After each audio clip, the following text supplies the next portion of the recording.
bahwa Allah Ta'ala memperjalankan Rasul itu memang Isra Mi'raj itu cuma sekali sepanjang sejarah, tapi ibrohnya bisa diambil sepanjang masa. Karena itu guru-guru kita mentradisikan, orang tua kita membudayakan setiap datang bulan Rajab maka selalu diperingati Isra dan Mi'raj Nabi besar Muhammad sallallahu alaihi wasallam. Kita gali hikmahnya, kita ambil pelajarannya, seperti kata Ibu Wakil Gubernur, untuk menjadi modal kita. Tidak hanya orang per orang, tetapi sebagai masyarakat Kota Batam, sebagai masyarakat Kepulauan Riau, menjadi modal kita menghadapi tantangan-tantangan di masa yang akan datang. Saya pesan kepada ahbab sekalian, sahabat-sahabatku, kita ingat pesan dari guru kita Syekhul Azhar, Fadilatul Imamil Akbar. Ada 3 yang selalu beliau sampaikan kepada kita semua. Pertama, yang paling penting kata beliau adalah tidak peduli alumni Al-Azhar, apapun tugasmu di negaramu masing-masing, kata beliau. Beliau sampaikan kepada saya, ya, untuk ahbab sekalian para pengurus OIAA. Di sini ada Ibu Wakil Gubernur dan Bapak Wali Kota. Saya tidak peduli apapun tugasmu di negaramu masing-masing. Mau jadi pedagang, mau jadi pendidik, apapun.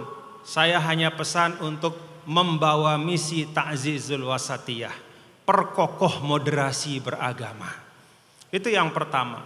Yang kedua, beliau selalu berpesan kepada para alumni Al-Azhar untuk menjadi hamzatul wasal, menjadi penghubung dari seluruh elemen umat, menjadi pelopor untuk membuka pintu dialog ketika sudah tidak ada yang mau berdialog, menjadi orang yang mampu mendekatkan yang jauh, menyambung silaturahim, mendamaikan kalau ada perselisihan, menjadi orang yang dirindukan kehadirannya oleh masyarakat.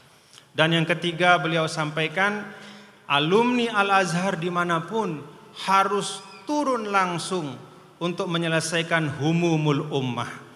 Humumul ummah itu, Bapak Wali Kota, artinya masalah-masalah yang konkret yang ada di tengah masyarakat, yang tidak hanya ada di buku-buku teks, tidak hanya ada di buku-buku ajaran-ajaran agama, tapi yang nyata terbentang di depan kita.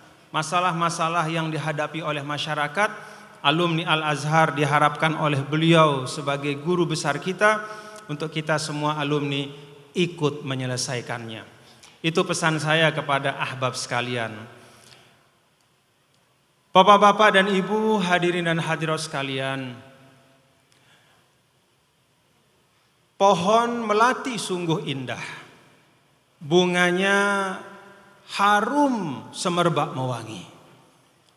Kota Batam insya Allah semakin berkah, menjadi kebanggaan NKRI.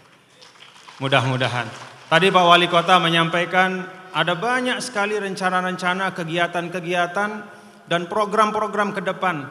Insya Allah seperti yang beliau sampaikan, Kota Batam itu menjadi garda depan dari NKRI untuk menjaga kedaulatan dan juga menunjukkan keberhasilan kita sebagai bangsa, menghadirkan kemakmuran dan kesejahteraan untuk semua masyarakat. Buah nangka, buah kecapi, buah mangga, buah durian. Setiap kali saya hadir di sini, selalu terasa semangat persaudaraan. Alhamdulillah. Bapak Ibu hadirin dan hadirat sekalian, malam hari ini ya seperti biasa, dalam suasana penuh dengan kesyukuran dan kebahagiaan. Saya senang betul bisa hadir bersama-sama dengan saudara-saudaraku semua, keluarga besar yang ada di Kota Batam ini, memperingati Isra dan Mi'raj Nabi besar Muhammad sallallahu alaihi wasallam. Ibu Wakil Gubernur tadi sudah menyampaikan kepada kita bahwa Allah Ta'ala memperjalankan Rasul itu memang Isra Mi'raj itu cuma sekali sepanjang sejarah, tapi ibrohnya bisa diambil sepanjang masa. Karena itu guru-guru kita mentradisikan, orang tua kita membudayakan setiap datang bulan Rajab maka selalu diperingati Isra dan Mi'raj Nabi besar Muhammad sallallahu alaihi wasallam.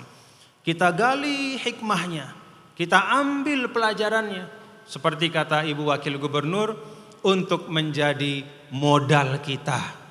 Tidak hanya orang per orang, tetapi sebagai masyarakat Kota Batam, sebagai masyarakat Kepulauan Riau, menjadi modal kita menghadapi tantangan-tantangan di masa yang akan datang.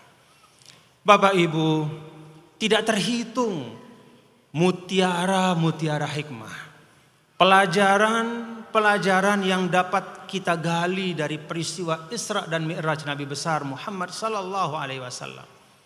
Saya hanya sampaikan 3 saja secara ringkas. Pertama, fa inna ma'al usri yusra, saya ulangi, fa inna ma'al usri yusra, inna ma'al.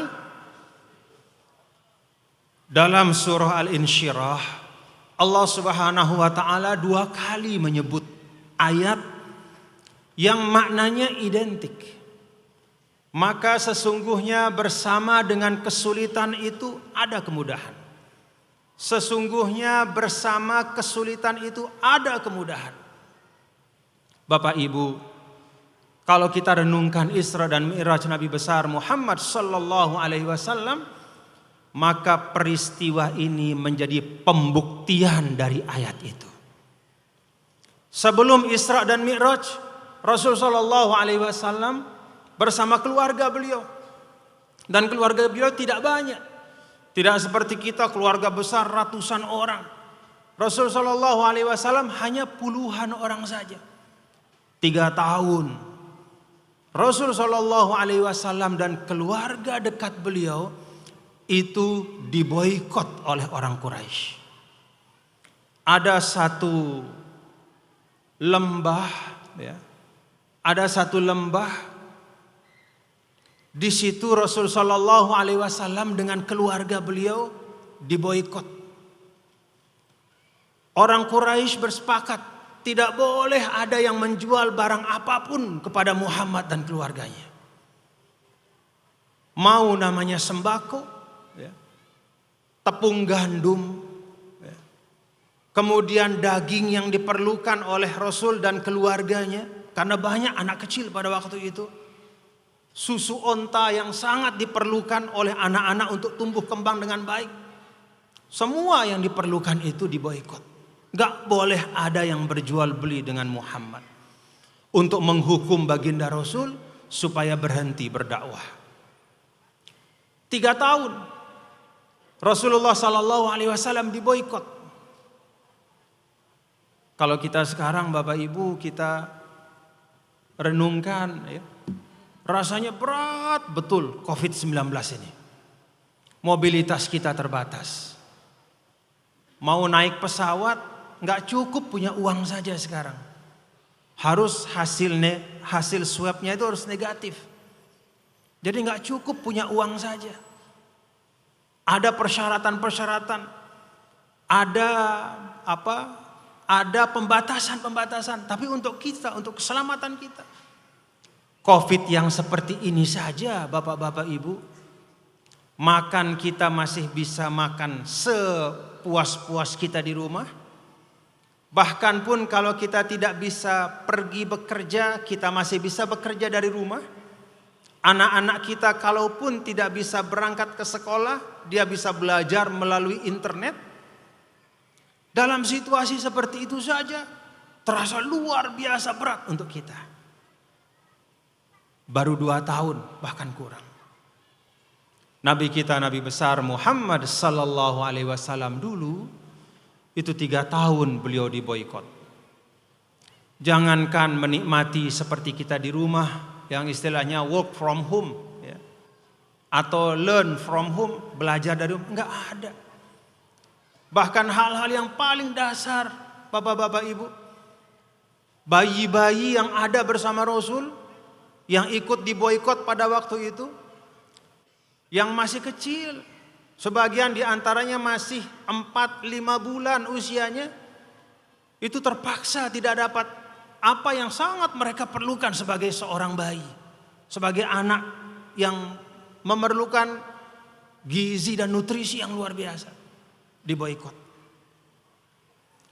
Sampai Rasul Shallallahu Alaihi Wasallam dan keluarga beliau harus makan tumbuhan-tumbuhan liar yang ada di lembah itu. 3 tahun.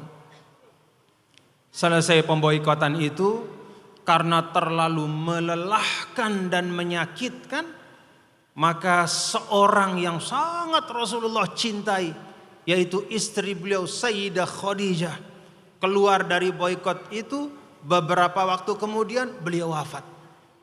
Beruntun musibah yang menimpa Rasul Sallallahu Alaihi Wasallam. Ada juga orang yang sangat kuat membela beliau. Kalau kata ulama, Nabi itu punya 2 benteng. Ada benteng di luar, ada benteng di dalam. Benteng di luar itu namanya Abu Thalib, paman Rasul Sallallahu Alaihi Wasallam. Jadi beliau yang berdiri paling depan menghadapi orang Quraisy. Nggak ada tokoh Quraisy yang berani menyiksa Rasul pada saat Abu Thalib masih hidup. Abu Thalib juga meninggal. Ada benteng yang di dalam rumah namanya Sayyidah Khadijah juga meninggal. Benteng di luar meninggal, benteng di dalam meninggal, 3 tahun di blokade. Nabi Sallallahu Alaihi Wasallam dalam keadaan seperti itu, bapak-bapak ibu, dalam keadaan seperti itu tidak putus asa. Kenapa? Fa inna ma'al usri yusra, inna ma'al usri yusra. Itulah menjadi pegangan beliau. Karena itu beliau kemudian sekeluar dari blokade itu pergi ke Taif. Ya. Karena di Mekah tidak diterima, beliau pergi ke Taif, menyampaikan dakwah Islam. 10 hari beliau di Taif, nggak ada yang mau dengar juga. Bahkan beliau dilempar batu, disiksa. Nah, disitulah kemudian beliau berdoa. Doa kepada Allah Subhanahu wa taala, Allahumma inni ashku ilaika dha'fa quwwati wa qillata hilati wa hawani 'alan nas. Gabungan antara ikhtiar Rasul dan doa inilah. Nah ini bapak-bapak ibu, ditimpa musibah beruntun Nabi kita, Nabi besar Muhammad Sallallahu Alaihi Wasallam, tapi tidak putus asa, tidak banyak mengeluh kepada manusia. Kalaupun beliau mengeluh, mengeluhnya kepada Allah. Ketika dicoba dengan cobaan yang luar biasa seperti itu, beliau tidak berdiam diri, beliau tidak terpaku di satu tempat, beliau bergerak mencari alternatif, membuka ruang baru, mencari lahan dakwah baru, sembari kemudian berdoa kepada Allah. Nah kemudian gabungan dari 2 hal inilah yang kata ulama kemudian memancing pertolongan Allah. Jadi 2 hal. Yang pertama adalah ikhtiar dari Rasulullah Sallallahu Alaihi Wasallam. Ketika beliau selesai dari blokade itu, beliau tidak berdiam diri di tengah-tengah musibah seperti itu. Beliau bergerak sampai ke Taif, berikhtiar. Dan kemudian disempurnakanlah ikhtiar beliau itu dengan doa. Gabungan dari ikhtiar dan doa ini yang kemudian memancing datangnya pertolongan Allah Subhanahu wa taala. Itulah Isra dan Mi'raj Nabi besar Muhammad sallallahu alaihi wasallam. Karena itu Bapak Ibu, dari hal yang pertama ini, bolehlah kita pada masa sekarang, ketika masih dalam situasi COVID seperti ini, situasi yang belum sepenuhnya normal, tidak hanya dari sisi kesehatan, dari sisi ekonomi pun belum sepenuhnya normal, dari sisi interaksi sosial kita pun belum sepenuhnya normal.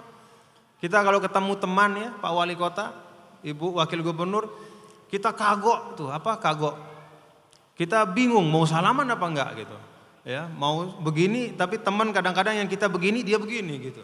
Kita begini dia begini gitu. Jadi pas dia begini kita begini. Pas kita begini dia begini. Jadi kagok. Bahkan bukan hanya kita, presiden pun ya. Pernah ada itu kemarin ketika beliau menerima pimpinan dari Parlemen Eropa itu atau pimpinan dari Bank Dunia, itu kagok juga. Jadi tamunya begini, dia begini. Begitu presiden kita begini, tamunya begini. Jadi kita kagok. Belum ada sesuatu yang betul-betul normal hari ini. Nah, Bapak-bapak Ibu, dalam situasi seperti ini, ya, dalam situasi seperti ini, mari kita ambil intisari dari firman Allah Subhanahu wa taala, fa inna ma'al usri yusra, inna ma'al usri yusra. Tetap bangun optimisme sebagaimana teladan kita Nabi besar Muhammad sallallahu alaihi wasallam. Yang kedua, tadi kita simak bacaan Al-Qur'an yang sangat indah, ya. Membaca surah Al-Isra dari ayat pertama sampai ayat keempat. Dalam ayat pertama Allah Subhanahu wa taala membuka ayat ini dengan tasbih.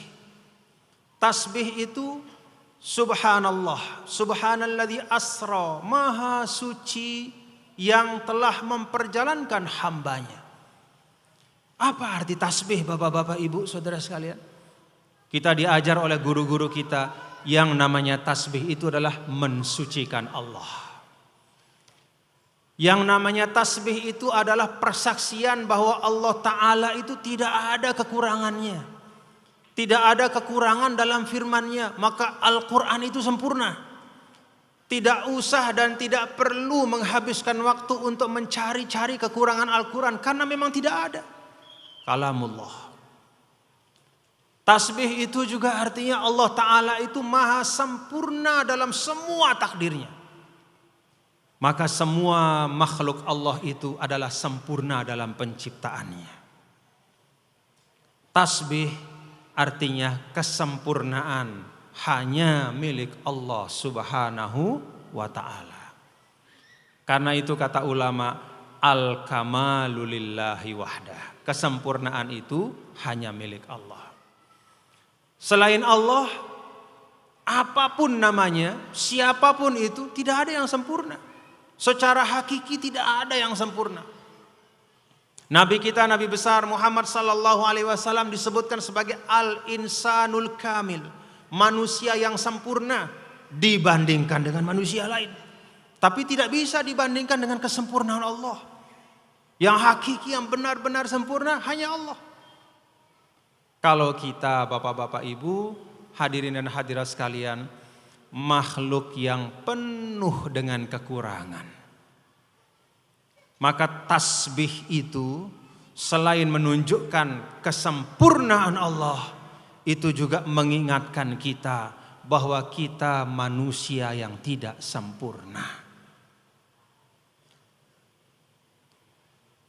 Sealim-alimnya orang, Bapak-bapak Ibu, coba Bapak Ibu ingat siapa manusia yang paling alim misalnya yang kita tahu, guru kita. Sealim-alimnya seseorang masih jauh lebih banyak ilmu yang tidak ada pada dia. Ilmu Allah yang ada di dunia ini yang tidak ada pada dia itu masih jauh lebih banyak dibanding ilmu yang ada pada dirinya. Sekaya-kaya orang masih jauh lebih banyak harta benda yang dia tidak miliki. Setinggi-tinggi jabatan seseorang pasti ada akhirnya dan batasnya.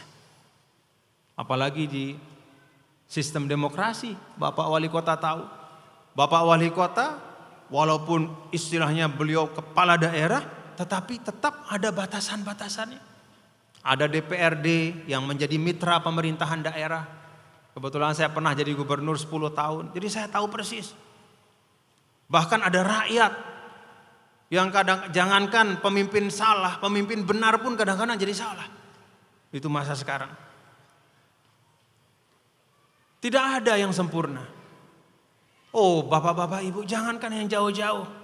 Kita lihat saja diri kita masing-masing. Ya. Bapak-bapak dan ibu, saya, kita semua hadir pada hari ini. Rasa-rasanya kalau bukan karena jasa orang lain kita tidak ada di sini. Muhammad Zainul Majdi ini ada di dunia ya perantaraan dari orang tuanya. Saya punya ayah ibu yang menikah lalu saya lahir. Itulah wasilah dari Allah. Kita bisa ada di sini ya karena guru-guru kita. Saya bisa berdiri atau duduk di tempat ini karena ada guru-guru saya yang mengajar saya. Semua kita seperti itu. Bahkan jangan jauh-jauh. Tidak ada di antara kita yang bisa menutup aurat. Ini paling sederhana Bapak Ibu.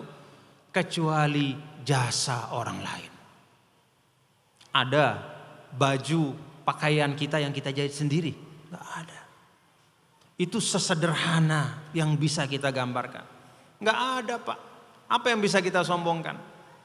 Adanya kita dulunya karena orang tua. Pinternya kita karena guru. Kita sebagai pemimpin sukses karena anak buah, karena pegawai.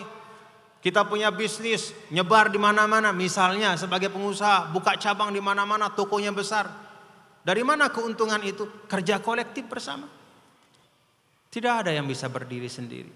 Tidak ada yang sehebat apapun dia bisa mengatakan ini karena saya.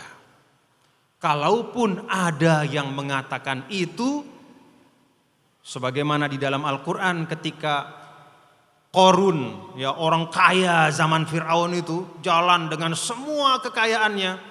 Lalu kemudian orang-orang yang ada di sekitar, di pinggir jalan kemudian mengatakan, la tafroh, Qorun jangan sombong. Lalu dia busungkan dadanya. Apa katanya? Innama utituhu ala ilmin indi. Kenapa saya nggak boleh sombong? Kata Qorun, kan ini semua hasil dari kepandaian saya. Pinter saya berbisnis, kehebatan otak saya. Apa yang terjadi? Enggak lama Bapak-bapak Ibu. Fa khasafna bihi wa bidarihil ard. Maka di sini ayatnya pakai fa ya. Kalau kita belajar bahasa Arab, fa itu litaqib. Artinya enggak lama jaraknya. Enggak tunggu sebulan 2 bulan, apalagi setahun 2 tahun. Begitu dia ngomong begitu, nyombong, fa khasafna bihi wa bidarihil ard. Kami sapu Qorun itu dan semua kekayaannya. Tenggelam ke dalam bumi. Makanya kalau ada orang gali, tiba-tiba dapat sesuatu yang berharga, harta karun katanya. Itu kiasan. Ya.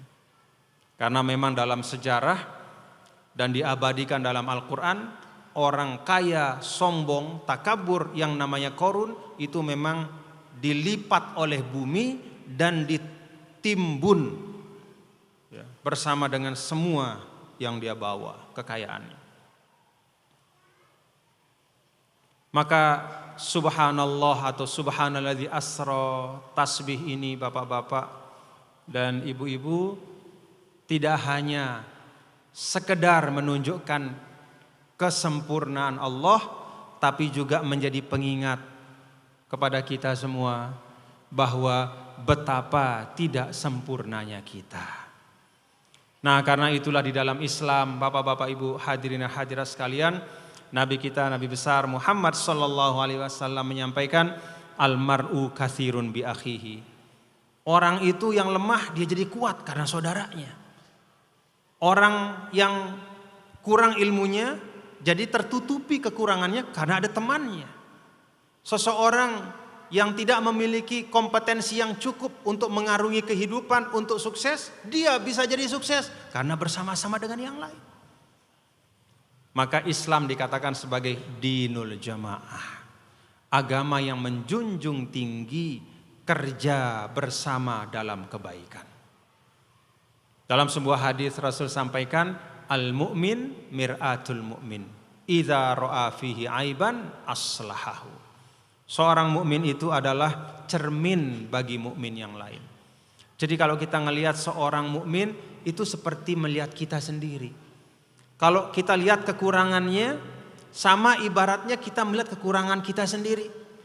Kalau seperti itu kita memaknakan saudara kita, nggak bakal kita sebarkan kekurangan orang. Karena itu artinya kita menyebarkan kekurangan diri kita sendiri. Apa kata Rasul? Kalau dia lihat kekurangan pada saudaranya, aslahahu, maka dia bersegera untuk mengkoreksi dan menasehatinya.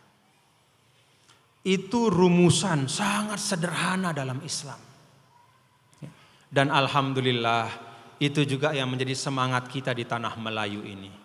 Sama-sama bergotong royong, sama-sama saling membantu, sama-sama saling sokong dan mendukung di dalam melaksanakan hal-hal yang baik. Yang ketiga dan terakhir, bapak-bapak dan ibu-ibu hadirin hadirat sekalian, Allah Ta'ala menyampaikan dalam ayat ini, Alladzi asra bi'abdihi. Allah Subhanahu wa Ta'ala memperjalankan hambanya. Isra dan Mi'raj itu kan satu kemuliaan. Nabi dapat satu keistimewaan sampai ke Sidratul Muntaha, yang mana malaikat Jibril saja nggak berani menginjakkan tempat itu. Malaikat Jibril saja menunggu. Kata malaikat Jibril, saya sampai sini Muhammad, silahkan engkau melanjutkan perjalanan. Itu malaikat Jibril. Diam di depan Sidratul Muntaha. Nabi sendirian naik ke situ, mendapat kemuliaan. Tapi lihat bagaimana Allah bicara tentang Rasul. Pada saat Nabi diberikan kemuliaan yang paling tinggi, Nabi disebut dalam ayat ini dengan bi'abdihi. Allah memperjalankan hambanya. Tidak birasulihi atau binabihi. Allah tidak mengatakan maha suci Allah yang memperjalankan rasulnya atau yang memperjalankan hambanya. Tidak. Yang memperjalankan nabinya. Tidak. Tapi yang memperjalankan hambanya. Apa pelajarannya? Bapak-bapak ibu. Pelajarannya adalah, kata ulama, semakin engkau menghambakan dirimu kepada Allah, maka akan semakin mulialah engkau di depan Allah. Kalau menghambakan diri kepada manusia itu hina. Gak ada orang yang punya kehormatan, tidak ada orang yang punya marwah, tidak ada orang yang punya akhlak yang baik yang mau menghambakan dirinya kepada manusia yang lain. Karena itu kehinaan. Tapi menghambakan diri kepada Allah itu kemuliaan. Jadi kalau kita mau jadi orang mulia, sujudlah serendah-rendahnya kepada Allah. Tunduklah setunduk-tunduknya kepada Allah. Rendahkan diri kita serendah-rendahnya di depan Allah. Maka Nabi mengatakan, aqrabu ma yakunul abdu mir rabbih wa huwa sajid. Sedekat-dekat seorang hamba dari Tuhannya adalah ketika dia bersujud. Apa sujud itu? Nih, kepala bapak-bapak ibu. Yang gak boleh dipegang oleh orang. Kalau ada orang beginiin kepala kita, kita bisa berantem. Bahkan bisa saling tusuk kalau merasa ini kehormatan.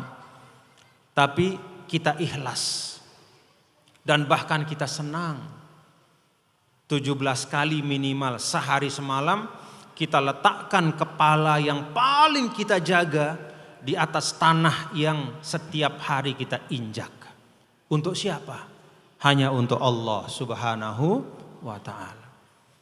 Maka kata Rasul, saat yang paling Allah sukai dari seorang hamba adalah pada saat dia sujud.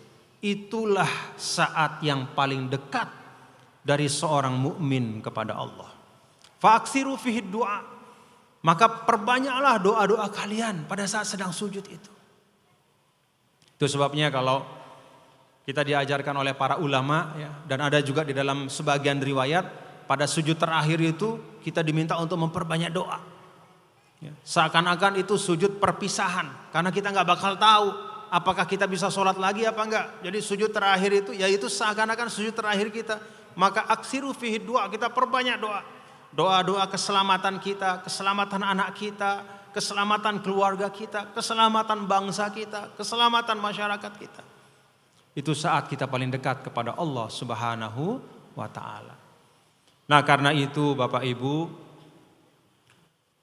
Saya mengajak kita semua, jangan kita salah orientasi. Menghamba kepada Allah, bukan kepada yang lain. Kadang, bahkan sering, ya, karena peristiwa demi peristiwa, karena kejadian demi kejadian, tuntutan demi tuntutan, kadang-kadang penghambaan kepada Allah itu bergeser sedikit-sedikit. Kadang-kadang kita menghamba bukan lagi kepada Allah, ya, tapi kepada hal yang lain. Saya tidak mau bahas hal yang lain itu, kita bisa merasakan ya masing-masing. Maka kalau mulai bergeser hati kita seperti itu, kembalikanlah.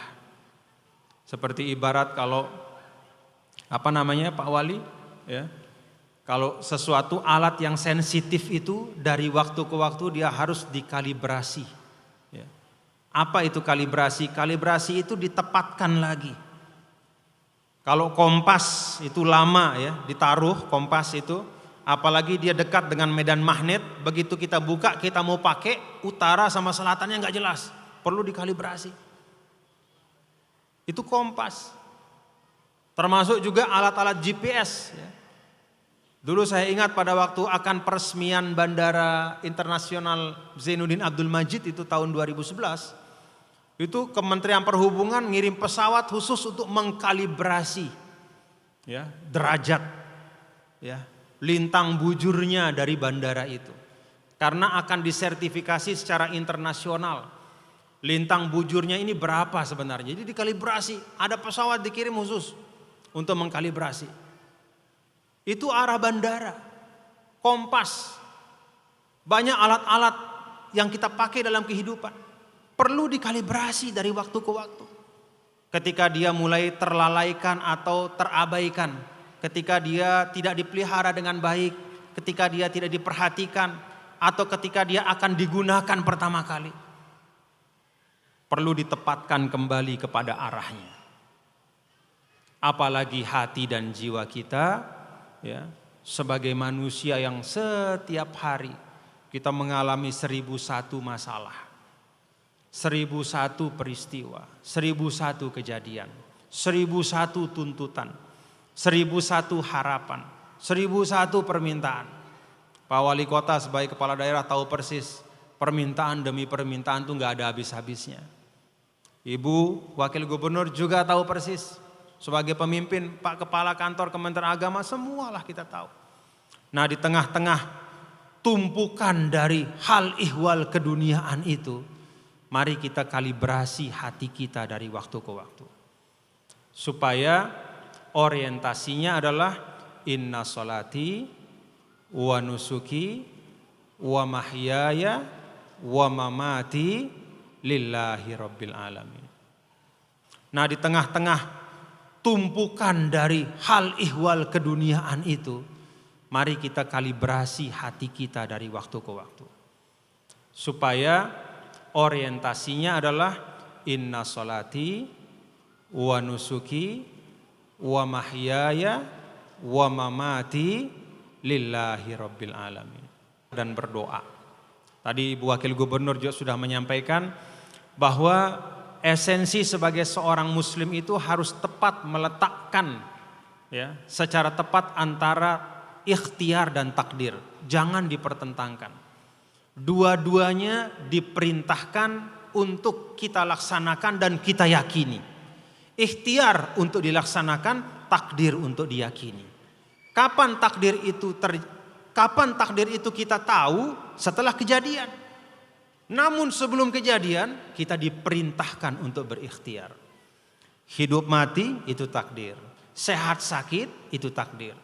Tapi untuk berusaha agar mendapatkan takdir-takdir yang baik, untuk tetap sehat, untuk tetap bisa melaksanakan tugas-tugas kita, itu bagian dari ikhtiar kita. Karena itu jangan dipertentangkan antara ikhtiar dan takdir. Yang satu untuk diamalkan, yang satu untuk diyakini. Dua-duanya adalah perintah agama. Lalu yang kedua tadi, tasbih itu tidak hanya tentang kesempurnaan Allah, tapi itu juga pengingat untuk kita selalu rendah hati dalam kehidupan. Selalu rendah hati dalam kehidupan.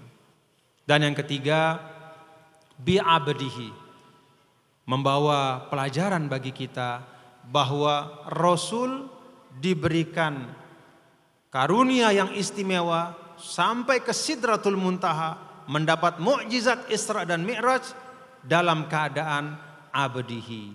Beliau adalah hamba Allah yang seutuh-utuhnya.